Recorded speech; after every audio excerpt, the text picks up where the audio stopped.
Hey, everybody, welcome to the People, Purpose, and Profits Business Coaching Podcast. My name is Brian Buck, and my wonderful co host is. And I'm Kat. And we are excited today to serve small to medium sized business owners, whether you might be a solopreneur or you've got a team between 5 and 500.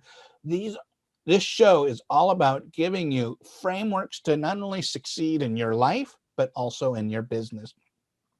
Today, this is a topic that we didn't plan on, but just getting ready to do the show, Kat and I are like, oh my gosh, we have to talk about this. And it is about loving yourself. Oh my goodness, for a business podcast, we're talking about something like loving yourself. What? Kick us off. Why are we talking about this? Why is it important, Kat? Well, I honestly believe that the level at which we can serve the world is equal to the amount of self-love that we have for ourselves. And I've been working with coaches for so long now to notice how often they bypass themselves and how much it hurts their business and how much it hurts in the way they serve their clients. And I was one of them too. For the longest time, I would be out there and just do. And at the end of the day, there was a part of me that was just struggling. I was just, feeling down, even though I was serving every day. I was doing things that I loved. But there was a part of me that was missing, and I couldn't figure out what that was. And as I've gone on and, like a couple of years later, I started noticing how little I loved myself, how little I appreciated what I did, and I'm sitting here thinking, oh my God, I teach these things, but I don't really do them. Mm, And, it started expressing itself in overwhelm. It started expressing itself in almost feeling like I'm always giving, but I'm never getting anything. So I mm. started almost feeling resentful in a sense. So it's really, really important to make the relationship with yourself a priority. Yeah, as you're saying that, it makes me think about how does this manifest in a business? That's one thing to be able to say, from an individual piece. But what I'm really reflecting on, and this is something that I noticed before my business, and it's something I've learned about high performers. When we are unhappy or bored, we create our own problems. We do. And so I think in a business, when you don't have that self love, I mean, one of the things you and I specialize in is asking entrepreneurs, does your business feed the lifestyle you're trying to create? Because you can create a job that might make you a lot of money, but if you still don't have fulfillment, and I think when you don't love yourself, you're always dissatisfied and never fulfilled. Mm-hmm. And when you have that, then you start to create problems. It shows up, when you're testy, how do you treat others on your team? How do you start to not do that extra effort because you kind of say, I don't care anymore? And it all comes down to how sometimes we aren't fulfilled because we don't love ourselves. No, And so that's why it's so important for yeah. your business and for those who rely on you. Right. And as a leader, also, we tend to be almost like a parent for the people in our teams. And one of the things that I know as a parent is that our children mimic what we do, and it all starts with us, right? So if you have a really poor relationship with yourself and you're always, negative and you're always criticizing, that will, go on to the other relationships, and you're going to start noticing the same type of interaction between the customers and you, or your team and clients and so forth. So it's really important to notice, like, if it starts with you, then, what can you do today to change that? And what would you like your business to look like? Because ultimately, your business is an extension of you, it's a reflection of your values and your beliefs. Yeah. Well, and I also want to say it doesn't always show up in overt negative bullying jerk behavior. I think one place it shows up, and we were talking earlier about when you have a heart for service and you want to serve so badly and you have an others focus, which we all know the most successful people help others get what they want. Those who serve best are the most successful. But we can serve to the point where we're underserving ourselves. Like we turn ourselves, into martyrs. And this is something I've seen in the healthcare setting. Definitely. You've got doctors, nurses, and leaders, and they all care about the patient so much.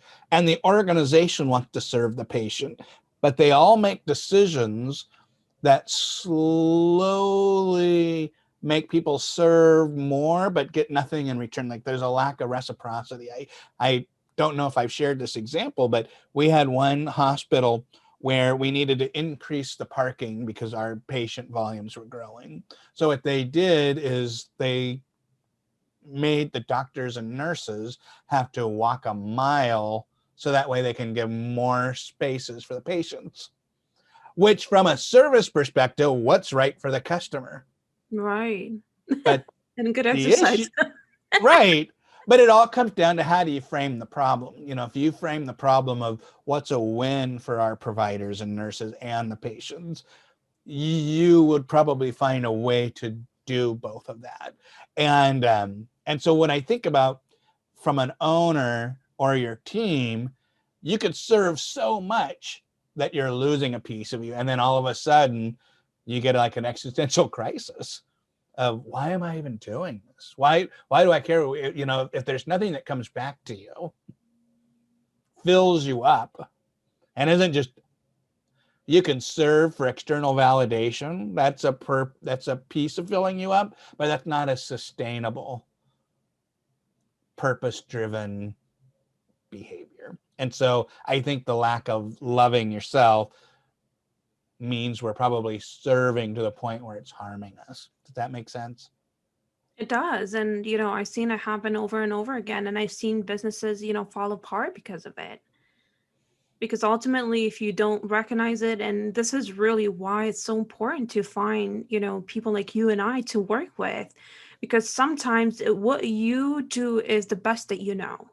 But there are people who can see from the outside and can see your blind spots and can see within yourself what's going on, that's maybe keeping the lid on your business. It's keeping your team playing small when you can expand 10 times faster within a very short time frame. Yeah. Yeah, it really greatly changes the game. It does. I remember working with one leader who was ready to quit. And by helping, and she was someone who would wanted to make her team happy, wanted to make her manager happy, to the point where she was like, well, I'm not happy, peace out.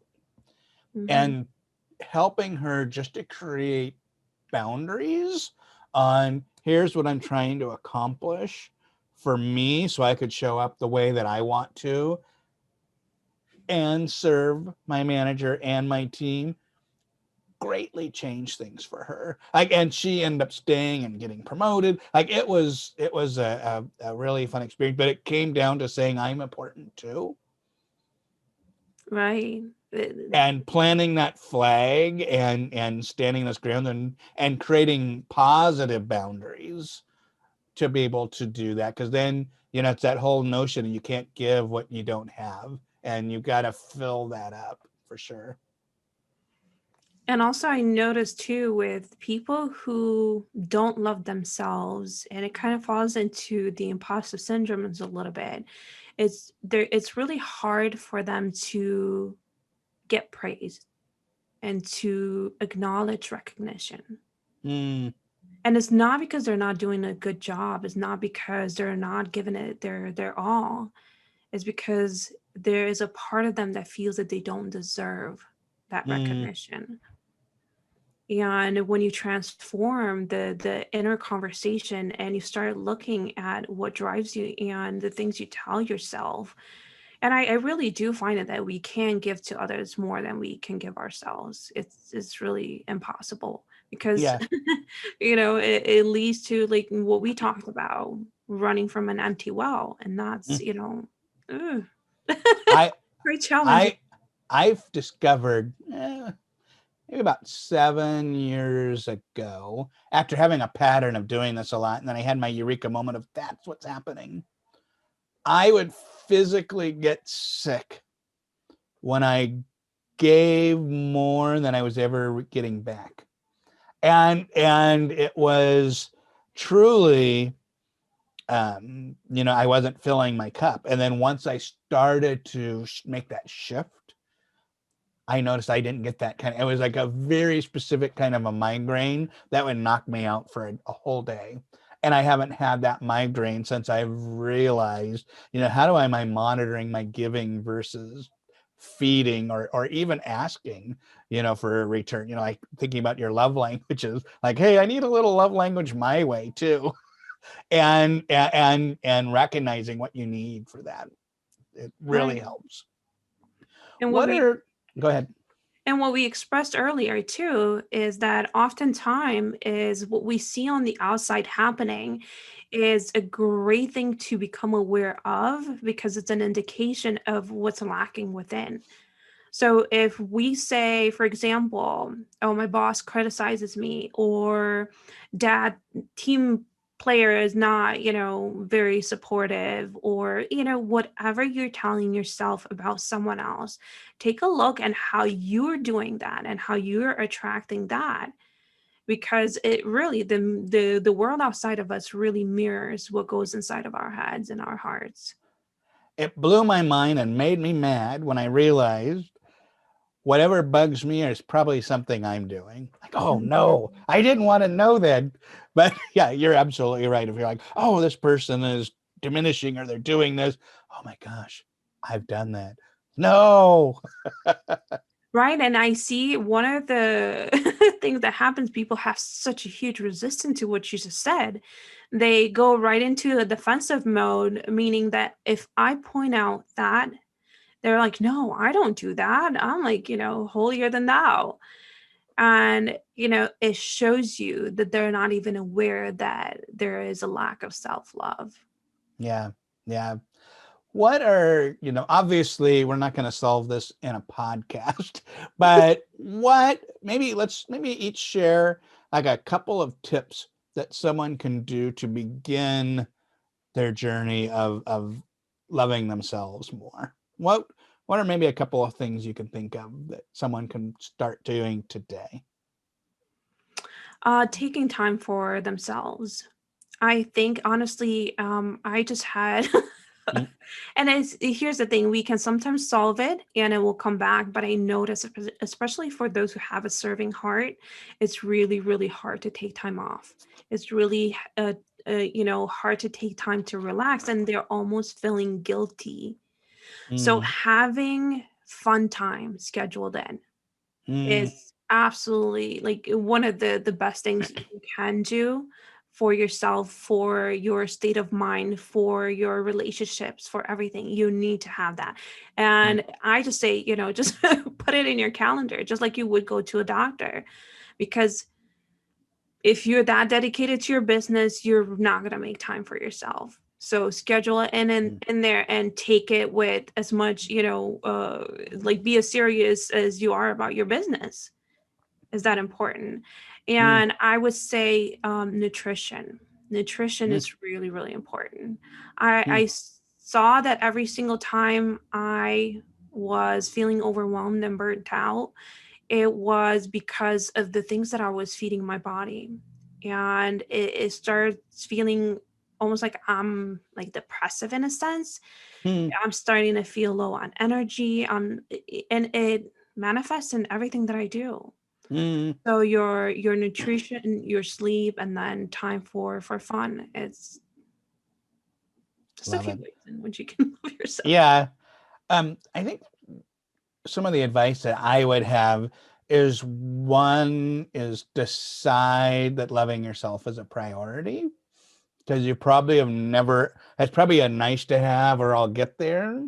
But I think making that decision on, I need this for me and my business needs this. Like, to me, in my experience of working with amazing leaders, is the leaders always recognize they are the lid to their business, and they have to grow to be able to grow their business. You just can't do more of the same. And so if there's a piece of, maybe you love yourself a little bit, but what if you just made that decision to love yourself a lot? What that would actually mean for your business is really huge. That's one of the lids. And because you're right, just like food being fuel for your body, the love for yourself is fuel for so much. You think about, when you were talking earlier about, um, when you get criticism, one of the things I like to coach a lot is, what's the difference between confidence and arrogance? Arrogance, you have to put others down to feel ahead. You are threatened when someone questions or criticizes you. And these are all fear like behaviors. Love is the opposite of fear. So, confidence, you can get criticized and you will use that as data and say, hey, that can help me or not. And you're not threatened when someone says something. So I think having that love, that self-love, is going to give you more confidence, less arrogance, which then means you could be able to have people who can give you great loving candor that helps you get better. If you don't love yourself, you're going to close your eyes and get defensive. I don't want to hear any of these things, but it'll serve our customers better. No, right? So spend time on loving yourself, make that decision. And then I think the other piece that comes with love is, forgive yourself and give grace to yourself. Those are loving behaviors, which means we don't just do them for others, but we do to ourselves. We all make mistakes. We all say things we didn't want to do. We all secretly wish we were farther ahead than we are.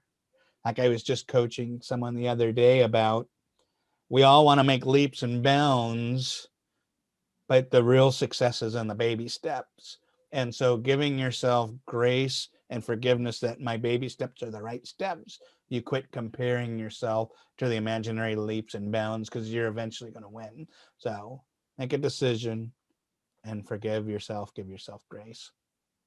Beautiful. And I also think it's really important to know that you deserve to be the recipient of your own love, to be first. And I remember working with this one client, and it was just, by our standards, she was probably one of the most successful people I've met. By her standards, she was one of the least. Mm, And it was because she was just not feeling deserving of what she had accomplished. So no matter how much you have, and no matter how many things you do in the world, if you don't feel that you deserve them, at the end of the day, you're going to feel miserable. mm, And it's recognizing that you deserve what you're doing. You deserve, and look for the clues in the conversations you're having with others, because for the things that you're asking those around you, whether it's your teammate, your family, or your friends, whatever you're requiring from them, it's a request from your own like inner self mm. to pay attention to. So if you want more love, you're obviously, needing to give yourself that love. If you want, more praise from the outside, ask yourself, how can I give myself that praise? And so on. Yeah, So I love that. That's so good. I love what we're talking about, love. What I would also love is if our audience followed us on our Facebook group. We share every episode, gives you guys the opportunities to interact with Kat and I, and also interact with each other. So success is a tribal effort. There's no way, we will never be able to get farther along by ourselves than we can with people. And so we really want to create that community of people who are ironing, sharpening iron, being vulnerable together, so that way we can even take things greater than we can even possibly imagine. Watch our YouTube show or listen to us on your podcatcher of choice. We look forward to seeing everybody at our next episode. Thank you. See you soon.